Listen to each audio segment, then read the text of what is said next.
Hello everybody, I'm Autistic Game Guy, and welcome back to New Super Mario Brothers. And since the last episode, I have played some Minecraft. Before we get into that, this episode's a long one. We have a lot in this episode, because... you know what's sad? This is the longest we've got so far. I record World 5 at this point, and World 5, the second half of World 5 is even longer than this episode. That's gonna be fun. Luckily, I'm gonna be bringing Joshua back for that one. I kind of owe him for the failure that was the last time we tried to record an episode together. I haven't asked him about adding the commentary at this point, like posting his unused commentary, but I'll bring it up with him at some point. Anyway, bringing it back to the whole Minecraft thing. Yesterday, Joshua and his friend Matt, I guess he's also my friend now, who we're kind of like a group. But anyway, the three of us were playing this mod pack, you may have heard of it, known as Tekkit. It's a whole bunch of mods all strung together. There's Galacticraft, so we can go to the moon, and we can make quarries and machinery, and we can go to different dimensions through doors, and there were a couple of like rifts that spawned naturally. I didn't know what the heck they were. I'm gonna mad which floor I'm gonna go there. I want to see what they're about. Also, there's me failing the one-up trick. You can get a one-up there if you do it better than I did. I know when I go up there and get the one-up. I know where the corner and go, but when I just so anyway,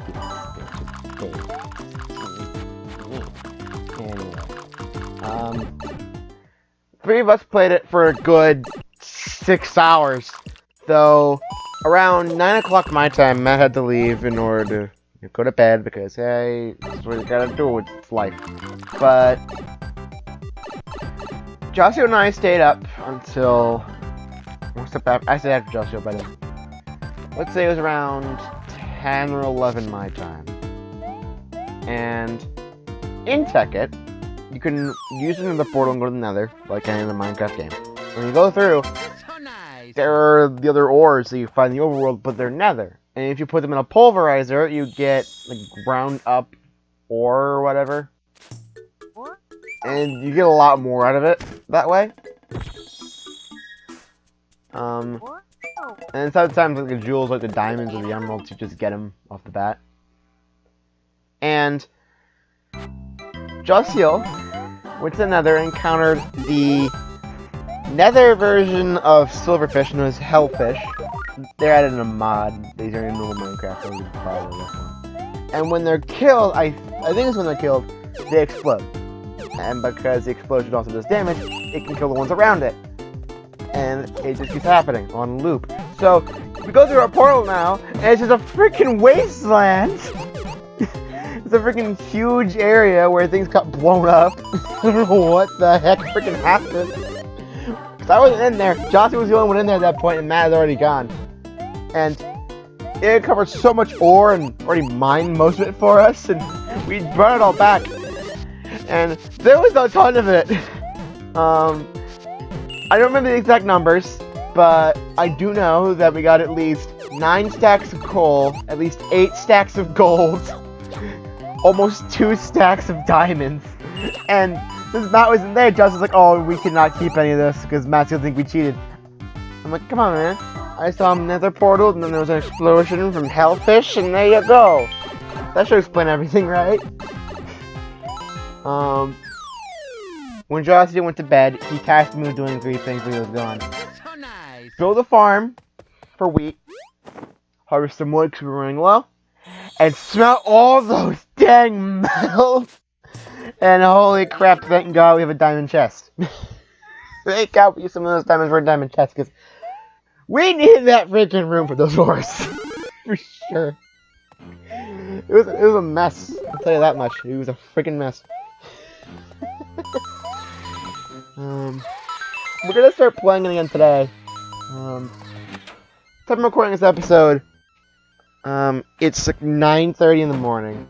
I'm waiting for Josh to get home from school. He could tell him earlier today because since school's ending for him because he's in Florida. I don't know why it ends so friggin' late. I've been out for like 2.5 weeks at this point. But I'm gonna wait for Josh to get off, and I'm not sure what Matt's doing, but all three of us are gonna be going back into Tekkit today. So maybe next episode I'll have some really funny stories about that for you guys. Who knows? Who knows? Anyway, what I was trying to do there is, those platforms are weird. You see it later, and it's in the thumbnail. If you're moving when you hit a platform, Mario does this walking animation while on the platform, and I wanted to see if I could trigger it with the shell, because I thought that was the thing you could do, but I missed it, so, eh.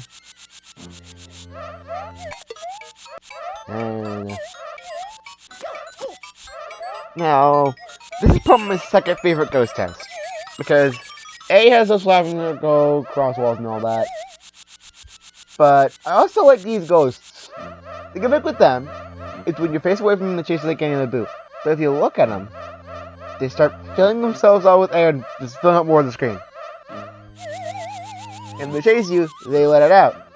You know, the way them move faster. You can't see the little thing coming out. The little air coming out of that. I know, it's disgusting, but... yeah, fart jokes, who cares? I kinda like these enemies, and just like with normal boosts, I don't think I told you about this, the shell can kill him. I don't know how a Yoshi eating a boo can't kill it, but running into it with a shell does. I feel very confused. So, if you ever come across ghosts in the... I cannot speak. This is what I get for waking up early and getting barely any sleep last night. I'm sorry. But, if you guys see a ghost, and it's coming to haunt you, just go find a turtle, preferably a dead turtle so that way the shell's unoccupied, and just toss a shell at it! That should do it. That should do the trick. I said a dead turtle so that way it would just be a shell. I didn't want you throwing live turtles. Don't throw live turtles. Don't be like Mario. Please don't. Now, this stage is probably one of my favorite in the game. One of my favorites. Problem with the thing though, I use an emulator to record this. This is not an official copy. I do have an official copy, and I play it so damn much that it got all like max up the score and everything. I played this game way too much as a kid. I don't know where I put the game cart, but I do know this. If you're playing either the cart or if you're playing like the Wii U Virtual Console version, those bombs flash red when they're about to go off, so keep that in mind. Otherwise, if you are playing with an emulator and they're not flashing, stay back away from them once they're lit, and they blow up at around like 5 seconds. Like 3 or 5 seconds, somewhere in that range. I really do like the stage though. Honestly, it's one of my favorites. The whole gimmick of the bombs blowing up, and that's how you get like every single collectible. The first collectible you get from hitting blocks and hitting them from underneath so they start up. No, that's this one. First one you get from like out of the checkpoint for some stupid reason. The checkpoint's like third way to the stage. Put up a bomb in that little hole there. There's one way of doing that one because you can go from either side, which is kind of cool. The third one, this one was kind of awkward for me to get when I was younger. I can do it somewhat effectively now, but it's still not the best. This one right here. You have to put up a bomb on those blocks there. That's what I do nowadays, but it took me a long time in order to get it right when I was playing as a kid. I say as a kid, and I'm 17. Luckily, in 2 weeks, I'll be 18. So, yay. Good on me for that.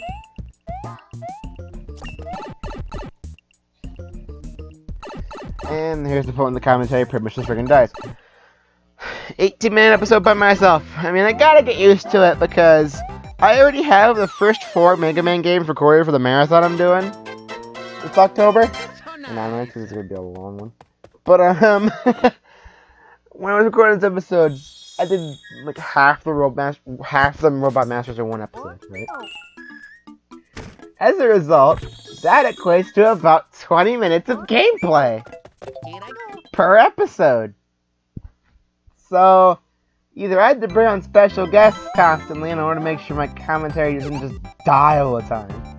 Or, I gotta take on long episodes like this one where it's 18 minutes and train myself in order to get ready for that marathon, because I don't want to just sit there with no commentary going in the background for 5 minutes trying to figure out what the heck to say.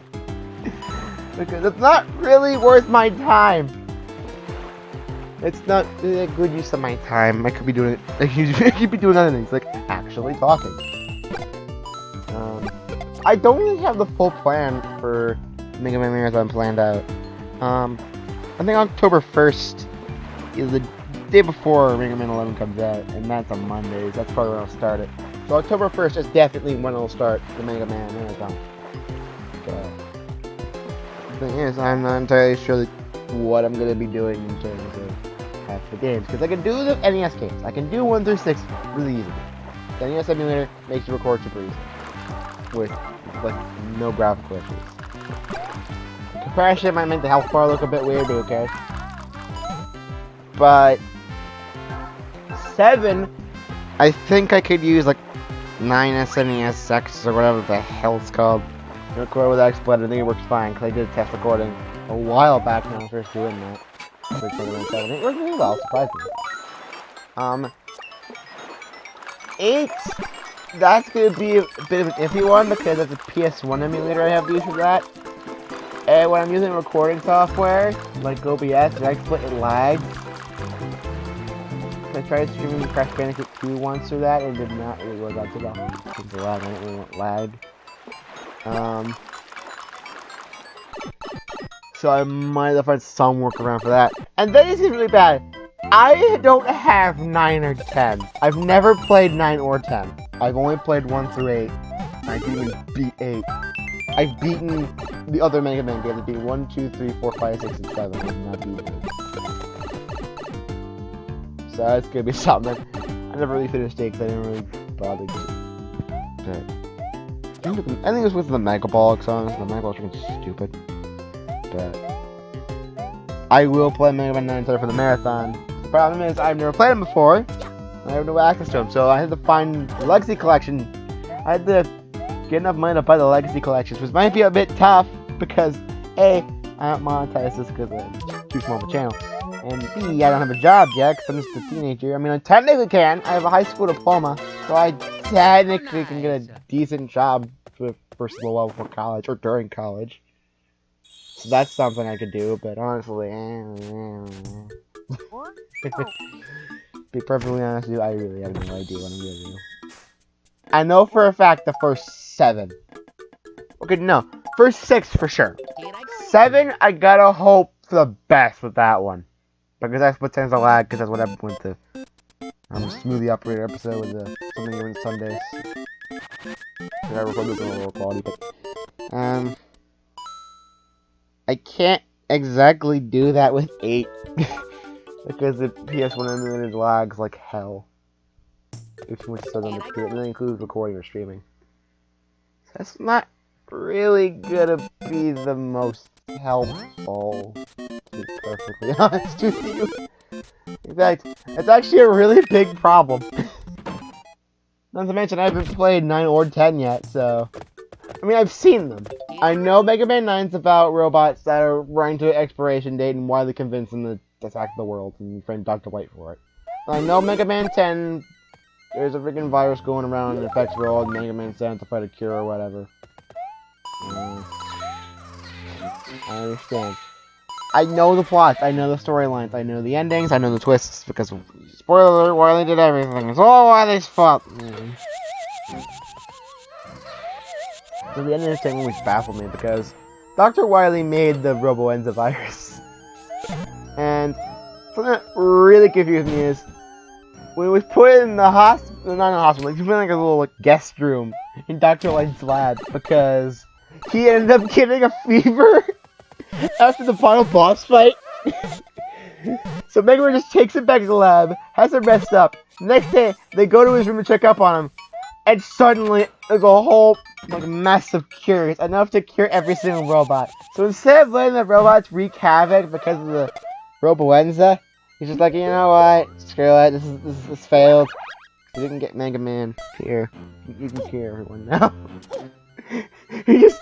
I think it's inferred from, like, the text and the image they give you, that Dr. Wily made a whole bunch of the cure, put a massive pile of it on his bed, and just jumped out the window and left.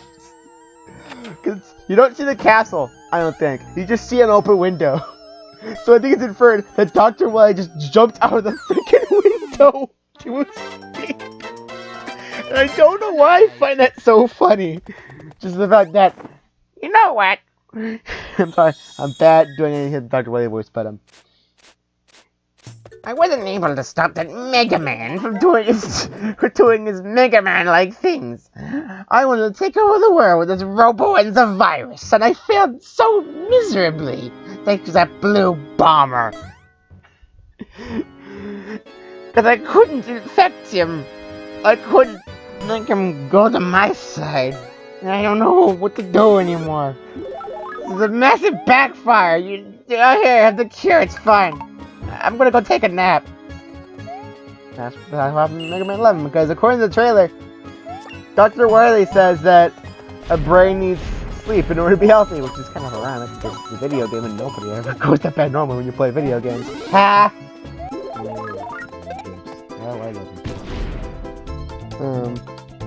So apparently he spent the last few years just sleeping, I guess. Also, I did waste the star there because I wanted to get the star coin and didn't want to break that. It is possible to get a 1-up. If you hit every single enemy, I think you get like 1 or 2 lives. So keep that in mind. Also, I'm not even giving a crap about the power-ups here. If I lose them, I'm just like, who cares? Because despite the fact this is World 4, and you have to beat a boss with a mini mushroom and make sure you don't get hit in order to get to this place, the only way to do so, it has the easiest boss in the game. And in fact, it's the most easy to break. I'm gonna go ahead and say it now. The gimmick of the boss is a giant Goomba. You're gonna see in like 5, you can do it like half a minute, like 30 seconds. The gimmick is you're supposed to hit a switch in the middle, stay in the holes to make sure it doesn't stomp on you, and you're supposed to use the platforms on the side in order to raise up and ground pound them. But because you have a wall jump, and you can jump off the side of the arena, you can just do this. Jump, wall jump, ground pound. And make sure you hit the left side because it bounces off, you can just do another wall jump. Yeah. That was pathetic. Goombas are pathetic. They will always be pathetic in my opinion. I'm sorry. I know that makes you seem racist towards Goombas or whatever. But Goombas are freaking pathetic. Anyway, that's World 4 done. It's this commentary done. I'm free. Goodbye. Let's go. Yeah.